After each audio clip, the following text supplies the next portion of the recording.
నమస్తే. నేను జర్నలిస్ట్ శ్రీనివాస్. ఈరోజు న్యూస్ అనాలిసిస్ ముందుగా ఆంధ్రప్రభ పేపర్లో వచ్చిన వార్తను చూద్దాం.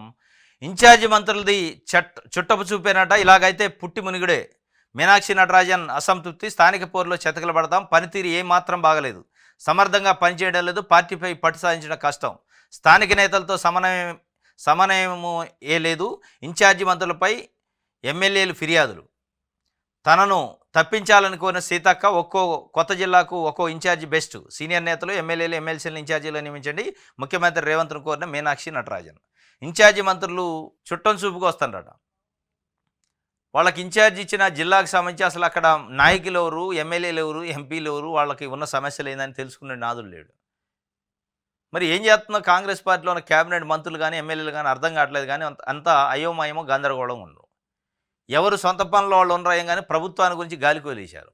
స్వయానా మీనాక్షి నటరాజన్ ఏఐసిసి నుంచి పిసిసి అంటే తెలంగాణ ఇన్ఛార్జిగా వచ్చిన మీనాక్షి నటరాజన్ గారే తీవ్రమైన అసంతృప్తి వ్యక్తం చేశారు. ఇట్లయితే పుట్టి మునుగుతాం, పరిపాలన అస్సలు బాగాలేదని చెప్పిందట. మీనాక్షి నటరాజన్ గారు వచ్చిన తర్వాత చాలా చురుగ్గా ఆమె పార్టీ పైన ప్రభుత్వంలో జరుగుతున్న వ్యవహారాలపైన దృష్టి పెట్టారు. ఇప్పుడు బయటపడుతుంది. ఆమె స్వయంగా ప్రకటించారు. ఇట్లయితే కష్టం, పుట్టి మునుగుతాం, స్థానిక సంస్థల ఎన్నికల్లో గల్లంత అయిపోతాం, పార్టీ మనుగడే కష్టం అయిద్దని చెప్పినాం. ఎమ్మెల్సీ ఎన్నికల్లో ఇప్పుడు నిజామాబాదు, ఆదిలాబాదు, కరీంనగర్, మెదక్ జిల్లాకు సంబంధించిన graduate MLC sitting Congress party గెలిచినాడు జీవన్ రెడ్డి గడిచిన ఎన్నికల్లో. అంతకుముందు ఎన్నికల్లో మొన్న జరిగిన ఎన్నికల్లో ఓడిపోయింది. సిట్టింగ్ ఎమ్మెల్సీని కూడా సాధించుకోలేని పరిస్థితుల్లో 15 నెలల్లోనే వచ్చిందంటే పార్టీ పనితీరు, ప్రభుత్వం పనితీరు ఎట్లా ఉందనేది స్పష్టంగా అర్థమవుతుంది. దాదాపు 7 మంత్రులు ఉన్నారు అక్కడ ఆ జిల్లాలలో. 7 మంత్రులు నుండి సిట్టింగు ఎమ్మెల్సీని మనం దక్కించుకోలేకపోయినా అంటే ప్రభుత్వం పనితీరు ఎట్లా ఉంది, ఇన్ఛార్జి మంత్రుల పనితీరు ఎట్లా ఉంది అనే దానిపైన సూటిగా నిన్న అడిగారు. ఇట్లయితే మనం పుట్టి మునుగుతాం, సమర్థంగా పనిచేయలేదు, పార్టీపై పట్టు సాధించడం కష్టం, ఏమాత్రం పనితీరు ఏమాత్రం బాగలేదు అన్నది వాస్తవాలు, పచ్చి వాస్తవాలు చెప్పింది. ఇవాళ రాష్ట్రంలో రైతులు కానీ, మహిళలు కానీ, పెన్షనర్స్ కానీ, ఉద్యోగులు నిరుద్యోగులు కానీ కేసీఆరే కాస్త బెటర్ ఉండే కదా అనే పరిస్థితికి వచ్చింది. రైతు బంధు ఇచ్చిండు, నీళ్ళు ఇచ్చిండు, కరెంట్ ఇచ్చిండు, విత్తనాలు ఇచ్చిండు, ఎరువులు ఇచ్చిండు టైంకి, ఇబ్బంది లేకుండా అని ఈ అంశాలు ప్రతి దానికి కూడా ఇలా సమస్య ఎదుర్కోవాల్సి వస్తుంది. కేసీఆర్ బెటర్ ఉండే కదా అనే ఒక చర్చ అయితే కొన్ని వర్గాల్లో వచ్చింది. అది రైతుల, మహిళల, పెన్షనర్సా, ఉద్యోగుల, ఇట్లా రకరకాల సెక్షన్స్లో. అదే అంశాన్ని మీనాక్షి నటరాజన్ గారు చెప్పారు. మరి ఇప్పటికైనా ప్రభుత్వము, ముఖ్యమంత్రి, మంత్రులు వాళ్ళ పనితీరుని, వాళ్ళ యాటిట్యూడ్ని చేంజ్ చేసుకుంటారా, మార్చుకుంటారా తెలియదు. మాట్లాడితే ప్రజాపాలన అంటారు, మాట్లాడితే మీడియాలో ఉంటారు, తిరిగినట్టే ఉంటుంది, కానీ పనులు కావట్లేదు. ఇది స్పష్టంగా కనపడుతుంది మనకి. ఆమె రేవంత్ రెడ్డికి అయితే డైరెక్ట్గా చెప్పేశారు, ఎమ్మెల్సీలని, సీనియర్ ఎమ్మెల్యేలను కూడా ఇన్ఛార్జి మంత్రులను పెట్టండి, పాత జిల్లాలు కాకుండా కొత్త జిల్లాలకు ఒక్కొక్కరిని అని చెప్పి ప్రభుత్వం పనితీరు అస్సలు బాగాలేదని ఒక స్టేట్మెంట్ అయితే ఇచ్చింది. వెలుగు చూద్దాం. ఫీజుల కట్టడి బిల్లు అసెంబ్లీకి వచ్చేనా? రాదు. అది ఎందుకు వస్తుంది? అది ప్రజలకు సంబంధించింది వస్తుంది. కార్పొరేట్ పాఠశాలలు, కార్పొరేట్ స్కూళ్ళు, కార్పొరేట్ కాలేజీలకి ఒత్తాసు పలికే ప్రభుత్వాలు, పార్టీలే ఉన్నాయడ. ఎవడో కూడా ఫీజులను కట్టడి చేయాలని చిత్తశుద్ధి ఉన్న నాయకుడు కానీ ప్రభుత్వాలు లేవు. అది బీఆర్ఎస్ఆ, కాంగ్రెసా, బీజేపీయా, తెలుగుదేశం పక్కన పెడితే అందరూ కూడా ఆ ప్రైవేటు కార్పొరేట్ స్కూళ్ళ ఫీజుల దోపిడీకి మద్దతు ఇచ్చే కార్యక్రమం ఇండైరెక్ట్గా చేస్తారు. ఎందుకు? అవన్నీ రాజకీయ నాయకులే. వాళ్ళందరూ మళ్ళీ రాజకీయ పార్టీలకు డొనేషన్లు ఇస్తారు. కాబట్టి ఇవాళ నారాయణ, శ్రీ చైతన్య లాంటి ఇంకా చాలా ఉన్నాయి. కార్పొరేట్ స్కూళ్ళు లక్షల ఫీజులు దోపిడీ చేస్తారంటే, లక్షల ఫీజులు ప్రజల నుంచి రక్తాన్ని పిండి తాగుతున్నారంటే దానికి ప్రధానంగా రాజకీయ పార్టీలు వ్యవహరిస్తున్న తీరే. ఫీజుల కట్టడ బిల్లు చట్టం అసెంబ్లీకి వచ్చానంటే ఆ బిల్లు రాదు, డ్రాఫ్ట్ రాదు, ఏది రాదు. కమిషన్ అని ఆకునూరు మురళి రిటైర్డ్ ఐఏఎస్ గారితో ఒక కమిటీ వేశారు, కమిషన్లో కొంతమంది సభ్యులు కూడా ఉన్నారు. వీళ్ళందరూ కలిసి ప్రైవేట్ స్కూళ్ళలో ఫీజుల కట్టడికి సంబంధించి ఒక డ్రాఫ్ట్ పంపించారంటే దీన్ని అసెంబ్లీలో పాస్ చేసి చట్టం చేయండి అని. దాన్ని పక్కకు పడేస్తారు. అది వచ్చే అవకాశమే లేదు. మీరు చట్టం ఎప్పుడు చేస్తారంటే దిగిపోయే ముందు చట్టం చేయడానికి ప్రయత్నం చేసినట్టు చేస్తారు తప్ప ఏం చేయరు మీరు. అది ఏ పార్టీ చేయదు. చేస్తే ప్రజా విప్లవం రావాలి, అప్పుడు చేస్తారు. భయపడాలి, షేక్ కావాలి ప్రభుత్వాలు, పార్టీలు. అప్పటిదాకా ఎందుకంటే పేరెంట్స్ రోడ్ల మీదకి రారు, పేరెంట్స్ ధర్నాలు చేయరు, పేరెంట్స్ గురించి ఏదైనా పొలిటికల్ పార్టీయో లేకపోతే విద్యార్థి సంఘాల్లో పిలిపిస్తే ఒక్కడ బయట రాడు. ఇదేదో అవుతుందిలే అనుకుంటారు. అసలు బాధితులే బయటికి రానప్పుడు, అసలు బాధితులే రోడ్డు ఎక్కనప్పుడు సమస్య ఎట్లా పరిష్కారం అయింది? అసెంబ్లీలో ఉన్న శాసనసభ్యులలో ఈ ఈ స్కూళ్ళు, కాలేజీలో ఉన్నోళ్ళు కూడా ఉన్నారు చాలామంది. వాళ్ళు ఎందుకు చేస్తారు చట్టాలు వాళ్ళకి వ్యతిరేకంగా? కాబట్టి మన కోసం మనం పోరాటం చేయాలి. ప్రజల కోసం ప్రజలు పోరాటం చేస్తే తప్ప అసెంబ్లీలో రాజకీయ పార్టీలు మన సమస్యను పరిష్కరిస్తాయి, చర్చిస్తాయి అని ఆ భ్రమల్లో ఇంక ఉండొద్దు. కాబట్టి అదైతే వచ్చే అవకాశం లేదు. బడ్జెట్ సమావేశాల్లో పెట్టకుంటే ఈ ఏడాది అమలు కష్టమే. ఇప్పటికే డ్రాఫ్ట్ బిల్లును సర్కారుకు సమర్పించిన విద్యా కమిషన్ దానిపై త్వరగా చర్చించి అసెంబ్లీలో పెట్టాలని పేరెంట్స్ విజ్ఞప్తి. చట్టం చేస్తారని ఇప్పటికే ఫీజులు పెంచేసిన కార్పొరేటు, ప్రైవేట్ స్కూళ్ళు ఆ ఫీజులు ముందుగానే చెల్లించాలంటే రూల్స్. ఆల్రెడీ ఫీజులు చెల్లించడం అంతా గల్ల చెప్పుకుంటోళ్ళు. వాళ్ళు డిసెంబర్ నుంచే వసూలు చేయడం మొదలు పెడితే నెక్స్ట్ ఇయర్కి సంబంధించిన క్లాసులకు ముందే డిసెంబర్ నుంచి అడ్మిషన్స్ తీసుకోవడం, కాష్ అండ్ డిపాజిట్, డొనేషన్లు, రకరకాల పద్ధతుల్లో పిండోలు పెట్టారు. ఇక మీరు చట్టాలు చేసిందాక వాళ్ళు ఆగుతారు. కార్యదర్శులపై పంచాయతీ భారం అట. ఎన్నికలు నిర్వహించకపోవడంతో కేంద్రం నుంచి ఆగిన నిధులు 2.5 ఏళ్లుగా స్టేట్ ఫైనాన్స్ నిధులు వస్తలేవు. మెయింటెనెన్స్ పనుల కోసం సొంతంగా ఖర్చు పెడుతున్న కార్యదర్శులు ఒక్కో సెక్రటరీ 3 నుంచి 10 లక్షల దాకా అప్పు చేసిండట. ఇప్పటికే సర్పంచులు అప్పులైనవి. వాళ్ళ భార్యల మెడలో బంగారం తాకట్టు పెట్టి అప్పులు తెచ్చి కాంట్రాక్ట్ చేస్తే వాళ్ళ బిల్లు రాట్లా వాళ్ళు ధర్నాలు చేస్తున్నారు. మళ్ళీ వాళ్ళు పోయి పాపం ఇప్పుడు సెక్రటరీలు అప్పులు పాలవుతుండట. ఎన్నికల టైంకి నిర్వహించకపోతే కేంద్రం నుంచి రావాల్సిన నిధులు రావు, గ్రాంట్లు రావు. ఆ ఎన్నికల గురించి ఆలోచించటోడే లేడు. ఈ గ్రామాలలో ట్రాక్టర్లు నడవాలి, పారిశుద్ధ్యం నడవాలి, తాగునీళ్ళు ఇవ్వాలి, ఇవన్నీ ఇవ్వాలంటే డబ్బులు ఖర్చు అయితే ఆ డబ్బులు ఇష్టోడు లేడు. సెక్రటరీలు జేబు నుంచి పెట్టుకుంటున్నారట. ఒక్కొక్క సెక్రటరీ 3 నుంచి 10 లక్షలు అప్పు అయిందట. 3 నుంచి 10 లక్షల అప్పు అయ్యి అలా అది దానికి దిక్కు దివాణం లేకుండా అయిపోయింది. ఇప్పటికైనా గ్రామ పంచాయతీ ఎన్నికల పైన ప్రభుత్వం చురుగ్గా దాన్ని కార్యాచరణ చేయాలి తప్ప ఈ రాజకీయ గేమ్లు ఆడి మేము అసెంబ్లీలో 42% రిజర్వేషన్ పాస్ చేస్తాం, దాన్ని కేంద్రానికి పంపిస్తాం, కేంద్రం చేస్తే చేస్తాం, లేదంటే నేను పార్టీ పరంగా ఇస్తా, ఈ రాజకీయాలు ఎత్తుగడలు వ్యూహాలు కావు. సాక్షి చూద్దాం. జ్వరం గోళీలు లేవట. ప్రభుత్వ ఆసుపత్రుల్లో మందులు ఇవ్వడం లేదంటున్న రోగులు జలుబు, ఒళ్ళు నొప్పులు తదితర సాధారణ మందులు బయట కొనుక్కోవాల్సిందే. కొన్ని చోట్ల నెల రోజుల కోర్సుకు 10 రోజుల వరకే ఇచ్చి సరిపెడుతున్న చిన్నపిల్లలకి ఇచ్చే విటమిన్ ఏ సిరప్ రాష్ట్ర వ్యాప్తంగా షార్టేజ్. మందులు పంపిస్తున్నాం, కొరత లేదంటున్న టీజీఎంఐడిసి ఎండి. క్షేత్రస్థాయిలో ఇందుకు విరుద్ధంగా పరిస్థితులు. ప్రభుత్వం స్పందించి తమ కష్టాలు తీర్చాలంటున్న ప్రజలు. జ్వరం గోళీలు ఉండవు, టెస్టులు చేయట్లేదు. దాదాపు 5-6 నెలల నుంచి టీ డయాగ్నోస్టిక్ సెంటర్ అని గతంలో కేసీఆర్ పెట్టిండు. దాంట్లో ఫ్రీగా ఉచితంగా బ్లడ్ టెస్టులు చేసేది. ఆ టెస్టులు కూడా చాలాసార్లు చేయట్లే. మందులు సరిగ్గా సరఫరా లేదు. ఏ ఏ ఏ మందులు అడినా ఇది లేదు బయట కొనుక్కోండి అని చెప్పే పరిస్థితికి వచ్చింది చాలా చోట్ల. మరి అసలు దానిపైన కోఆర్డినేషన్ ఉందా, దానిపైన సమన్వయం ఉందా, అజమాయిషి ఉందా అంటే మరి ఎవడుండి ఏం కథ తెలవట్లేదు. టీజీఎంఐడిసి అయితే లేదు మేము పంపిస్తున్నాం అని చెప్తుంది. మరి పంపించిన ఎడిపోయినాయి అని మరి ఆరా తీసుకోవాలిగా. లేవు అన్నప్పుడు మీరు పంపించిన వాటిని ఎడిపోయినాయి, దొంగదారులు ఎటని పోయినాయి అనేది చూసుకోవాలి కదా. చూసే నాదులు లేడు. జ్వరం గోళీలు లేవు, సూది లేదు, దూది లేదు. హాస్పిటల్లో చాలా దుర్భరమైన పరిస్థితి ఉంది. ప్రైవేట్ హాస్పిటల్కి పోవాల్సిన పరిస్థితి వచ్చింది. కేసీఆర్ టైంలో 10 ఏళ్లలో ఒక విధంగా ప్రభుత్వం primary health centres, urban primary health centres ఇవి ఒక రకంగా చాలా సర్వీస్ అందించినాయి ప్రజలకి. అంటే బీపీ గోళీలు, షుగర్ గోళీలు, వైద్య పరీక్షలు, బ్లడ్ టెస్టులు ఈ ఉచితంగా చేసేది. చాలా అప్గ్రేడ్ అయినాయి. అంటే ఆ సేవలు పెరిగినాయి వాస్తవంగా. ఇప్పుడు మళ్ళీ తగ్గుతూ వస్తున్నాయి. దీనిపైన మరి ఆ వైద్య శాఖ మంత్రి, సెక్రటరీ సమీక్షించి ఆ మందులు ఎందుకు లేవు, నుంచి పోతున్నప్పుడు అవి ఎడిపోతున్నాయి, దొడ్డిదారులు అనేది చూడాలి. పాలన చేతగాకే గొంతు నొక్కుతున్నారు. అసెంబ్లీ నుంచి జగదీష్ రెడ్డి సస్పెన్షన్పై బీఆర్ఎస్ నిరసన. రాష్ట్ర వ్యాప్తంగా సీఎం ప్రభుత్వ దిష్టి బొమ్మల దహనం, ర్యాలీలు, రాస్తారోకోలు, ధర్నాలతో ఆందోళన. ప్రభుత్వ తీరును ప్రజా కోర్టులోనే తేల్చుకుంటాం. మరింత బలంగా గళం వినిపిస్తా. BRS MLA Jagadish Reddy. నా సస్పెన్షన్కు చూపిన కారణాలు ఇవి సరికాదు. స్పీకర్ను మీరు అనే సంబోధించే ఏకవచనం లేదు. వాస్తవంగా అది వీడియోలో కూడా కనపడుతుంది. ఆయన మీరు అనడం తప్ప నువ్వు అనలే. కానీ ఏకవచనంతో సంబోధించడం కాబట్టి సస్పెన్షన్ అని చెప్పారు. ఆయన ఏం చెప్తుండంటే మరింత బలంగా గళం వినిపిస్తా. మీరు సస్పెండ్ చేసినంత మాత్రంలో ప్రజాక్షేత్రం నాకుంది, అసెంబ్లీ ఒకటే కాదు కదా. ప్రజల మధ్యలో ఉంటా, ప్రజాక్షేత్రంలో ప్రజల గొంతుగా మాట్లాడతా. మీరు ఎంత సస్పెన్షన్ చేస్తే అంత నా గొంతు పెరిగిద్ది, వాయిస్ పెరిగిద్ది, ప్రశ్నించే తత్వం పెరిగిద్ది, స్పిరిట్ పెరిగిద్దని నిన్న రాష్ట్ర వ్యాప్తంగా జగదీష్ రెడ్డి సస్పెన్షన్కి వ్యతిరేకంగా బీఆర్ఎస్ శ్రేణులు అన్ని జిల్లాలలో రాస్తారోకోలు, ధర్నాలు, నిరసనలు చేసినాయి. దాంట్లో మాట్లాడిన మాటల్ని ఒక వార్తగా రాశారు.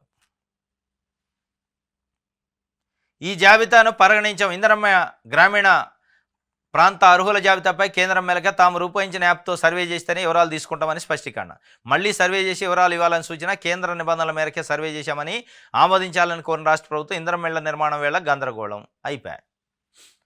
ఇదిగో వస్తుంది దసరాకి దీపావళికి అంటారు ఇంధనం ఇళ్ళు, సంక్రాంతికి అంటారు. సంక్రాంతి పోయింది, దసరా పోయింది, దీపావళి పోయింది, మళ్ళీ ఇప్పుడు ఉగాదికి వచ్చింది. ఇంధనం ఇళ్ల పైన సర్వే చేశారు రాష్ట్ర ప్రభుత్వం. సర్వే చేసి ఇంధనం మిల్లు ఇగో మేము సర్వే చేసిన ఇంతమందికి ఇంధనం మిల్లు అవసరమని కేంద్రానికి ప్రపోజల్ పంపితే వీటిని మేము యాక్సెప్ట్ చేయమన్నారు. ఎందుకు పంపారు కేంద్రానికి? ఇంధనం మిళ్ళకి ఇస్తారన్న 5 లక్షల్లో ఒక 3 లక్షలు కేంద్రమే ఇస్తుంది. కేంద్రం నుంచి ఇచ్చేయి వాటికి ఒక 3 లక్షలకి వీళ్ళు 2 కలిపి ఇయటమే. పెద్ద వీళ్ళు చేసి ఉద్ధరించే పొడిచేది ఏమి లేదు ఆడ. దానికి కూడా సరైన పద్ధతిలో చేయలే. మా యాప్లో సర్వే చేస్తే మేము ఇస్తామని వాళ్ళు మేలక పెట్టారు. ఇప్పుడు మళ్ళీ మొదటికే వచ్చింది కథ. ఇప్పుడు గిట్ట మళ్ళా సర్వే అని పోతే జనాలు ఎంటబడి కొడతారు. ఈ సర్వేలు ఎన్నిసార్లు, అప్లికేషన్లు ఎన్నిసార్లు, డిసెంబర్ 27, 2023 నుంచి ఈ కథ ఇంధనం మిల్ అని ప్రజాపాలన దరఖాస్తు అని తీసుకోవటం, మళ్ళీ సర్వే తీసుకోవటం, సర్వే. ఇక మళ్ళా కేంద్రం సర్వే అని చెప్పి మళ్ళీ పోయారో ఎంటబడి కొడతారు జనాలు. కనీసం కేంద్రంతో సంప్రదించాలి కదా, మాకు ఇన్ని ఇళ్ళు కావాలి, ఇది కథ ఏ ప్రాసెస్లో చేయాలి, మీ యాప్ ఏంది, మీ సిస్టమ్ ఏంది, మీ సాఫ్ట్వేర్ ఏంది అని అడగాలిగా. ఏది అడగకుండా నడకుండా పోత్రి చేస్త్రి వస్త్రి ఎప్పుడైనా వాళ్ళు ఎదురు చూస్తున్న మళ్ళీ మెలకంటే ఇప్పుడు ఈసారి ఎంటబడి కొడతారు. రైట్, దిశ పేపర్. బీజేపీతో సీఎం సీక్రెట్ మీటింగు. త్వరలో పోయే పదవిని కాపాడుకునేందుకే తంటాలు. తెలంగాణ నాగం చేసేందుకు గూడుపుటాని బీఆర్ఎస్ గొంతు నొక్కేందుకు ఆయుధంగా సస్పెన్షన్లు. బీఆర్ఎస్ వర్కింగ్ ప్రెసిడెంట్ కేటీఆర్ బీజేపీతోనే సీఎం సీక్రెట్ మీటింగ్ అయిందట. నిన్న గోషామహల్ బీజేపీ ఎమ్మెల్యే రాజాసింగ్ ఏమో బీజేపీలో ఉన్న ముఖ్య నేతలు సీఎంతో సమావేశం అవుతున్న రహస్య భేటీలని ఆయన చెప్పిండు. ఈయన రివర్స్ చెబుతున్నాడు. సీఎంఏ బీజేపీ నేతలతో సీక్రెట్ సమావేశం అవుతుండు, త్వరలో ఊడిపోయే పదవిని కాపాడుకునే ప్రయత్నం చేస్తుండ అని చెప్తుండు. అంటే ముఖ్యమంత్రిగా రేవంత్ రెడ్డిని కాంగ్రెస్ అధిష్టానం తప్పించబోతుంది. ఆ తప్పించకుండా కాపాడుకోవడానికి మోడీ సహకారము, బీజేపీ సహకారం తీసుకోబోతుండని ఏం చెప్తుండు. మరి దీంట్లో ఎంత నిజం ఉందో కానీ రాజాసింగ్ అయితే స్పష్టంగా చెప్పిండు. బీజేపీ ముఖ్య నేతలు ముఖ్యమంత్రితోని రహస్య సమావేశాలు, భేటీలు జరుగుతున్నాయని. మరి ఆ రహస్యం కరెక్టా, ఈ రహస్యం కరెక్టా, కానీ ఇందులో కూడా కొంత ఉంది. మోడీ ఆల్ ఆఫ్ సడన్గా ఏది మన ఎస్ఎల్బీసీ టన్నెల్లో 8 మంది చిక్కపోతే దాని గురించి ఫోన్ చేసిండు పరామర్శకు ముఖ్యమంత్రికి. ఆ ఫోన్ చేసిన సందర్భంలో అపాయింట్మెంట్ అడిగితే ఎమ్మటే ఇచ్చిండు, తెల్లారిపోయిండు, గంటన్నర సేపు మీటింగ్ అయ్యిండు. మరి ఆ గంటన్నర మీటింగ్లో శ్రీధర్ బాబును కూడా బయటికి పంపించి మాట్లాడారని కేటీఆర్ చెప్తుండు. నిజంగానే బయటికి పంపించి మాట్లాడుంటే తప్పనిసరిగా రాజకీయాలే మాట్లాడుంటారు, తప్పనిసరిగా లోపాయికార వ్యవహారం ఏదో ఉంటేనే బయటికి పంపించుంటారు. ఇది మొత్తానికి అయితే అనుమానాలు పెళ్ళుబిక్కుతున్నాయి. ఎందుకంటే రేవంత్ రెడ్డికి అధిష్టానంతో కూడా గ్యాప్ వచ్చిందని ఒక చర్చ జరుగుతుంది. మొన్న జరిగిన ఎమ్మెల్సీల సెలక్షన్లో ముగ్గురు రేవంత్ రెడ్డి పెట్టిన పేర్లు ఒక్కడు కూడా ముందుకు రాలే. వేం నరేందర్ రెడ్డి పేరును బలంగా అనిపించింది ఆయనకి ఇవ్వాలని. ఆయన పేరును పక్కకు పెట్టడం ఒక భాగం అయితే, అసలు రేవంత్ రెడ్డి ముఖ్యమంత్రి అయిన తర్వాత ఒక్కసారి కూడా కలను విజయశాంతికి పదవి ఇచ్చారు.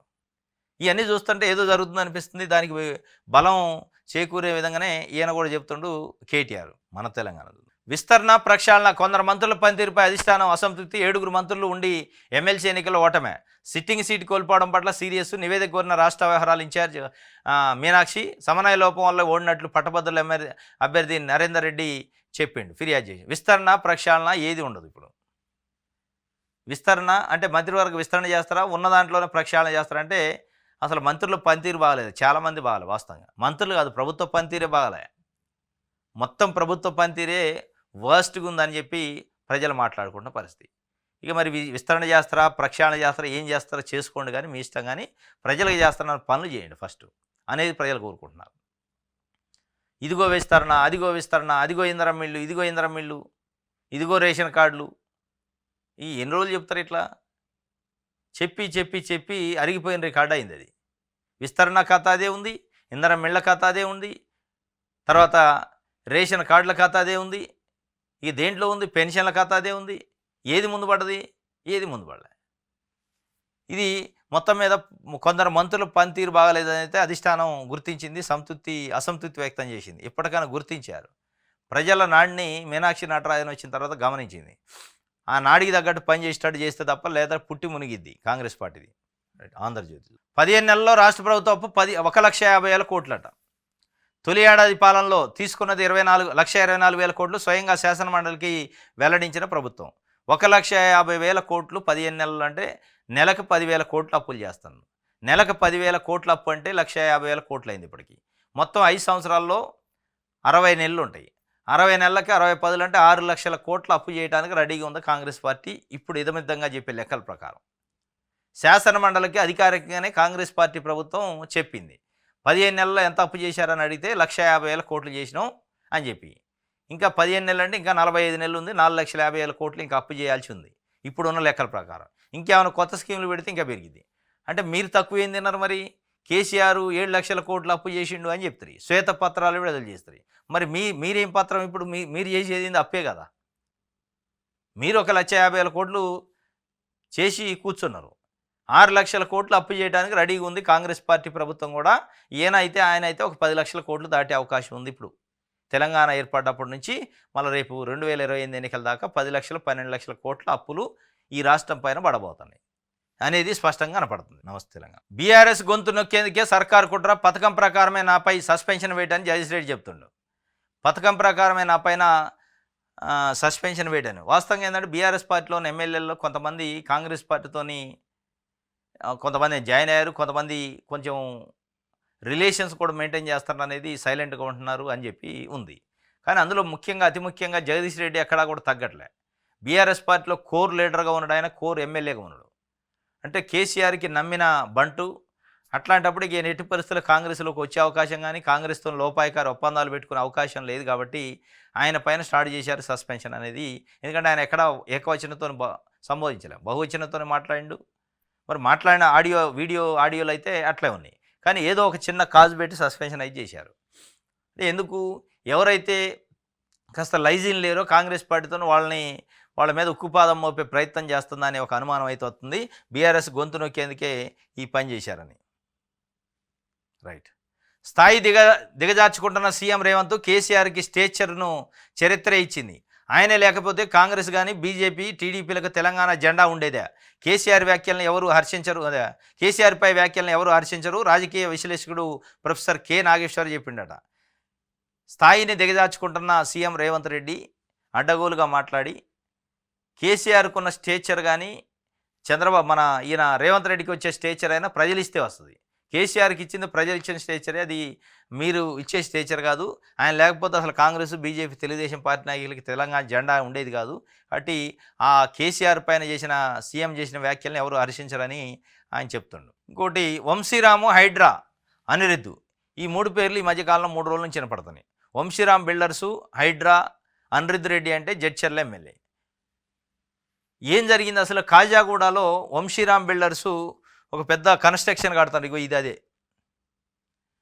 ఈ కన్స్ట్రక్షన్ పైన జడ్చర్ల ఎమ్మెల్యే అనిరుద్ధ్ రెడ్డి కంప్లైంట్ చేసిండు.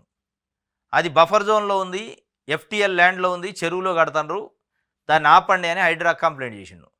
హైడ్రా కానీ దానికి సంబంధించిన యంత్రాంగం కానీ కనీసం రసీదు లేదు మాకని ఆయన ఒక అధికార పార్టీకి సంబంధించిన ఎమ్మెల్యే అధికార పార్టీయే పెట్టిన హైడ్రా పైన కంప్లైంట్ చేసిండు. చర్యలు లేవట.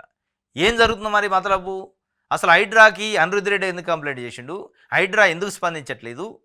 ఒక ఎమ్మెల్యేగా ఆయన కంప్లైంట్ చేసిండు బఫర్ జోన్లో ఎఫ్టీఎల్ ల్యాండ్లో కడతారు అని.